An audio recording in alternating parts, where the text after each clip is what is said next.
Jamoatdan bir savol tushgan azizlar.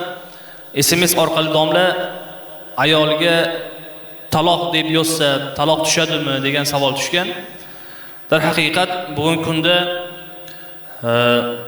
hayotda ba'zi bir oilalarning erkaklari boshqa davlatlarda ish yuzasidan, tijorat, o'qish, ilm yuzasidan safarga chiqib boradilar.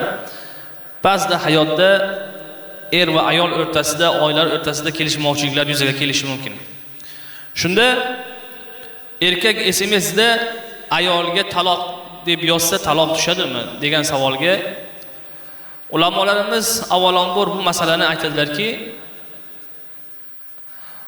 oldingi ulamolarimiz xatda agar erkak ayoliga taloq deb yozsa taloq tushadi deydilar.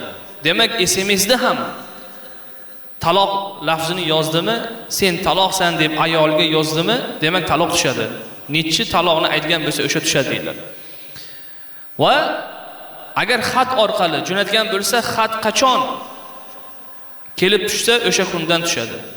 Yoki o'sha xat qo'lingga borib yetgandan keyin sen taloqsan desa, o'sha qo'liga kelib yetgandan keyin o'sha kundan ayoliga taloq tushadi. Nafaqat SMS, Telegram, Messenger va boshqa ijtimoiy tarmoqlar orqali o'z jufti haloliga ayoliga taloqni yozsa agar erkak, demak bugungi kunda ulamolarimiz aytadilarki, taloq tushadi. Avvalambor ishni shu taloqgacha olib kelmasligimiz kerak. Payg'ambarimiz Rasuli akram sallallohu alayhi vasallam aytdilarki, abghadul halal ilallohi at-talaq. O'zi halol aytishlik, lekin Allohning g'azabini keltiradigan, arshni larzaga keltiradigan lafz bu erkak o'z jufti haloliga sen taloqsan deyishligi.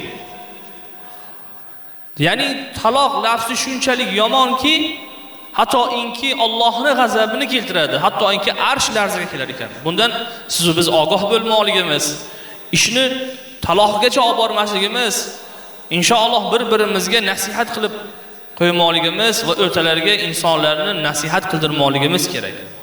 Alloh taolo barcha insonlarning oilasini isloh qilsin, yaxshilikda jam qilsin.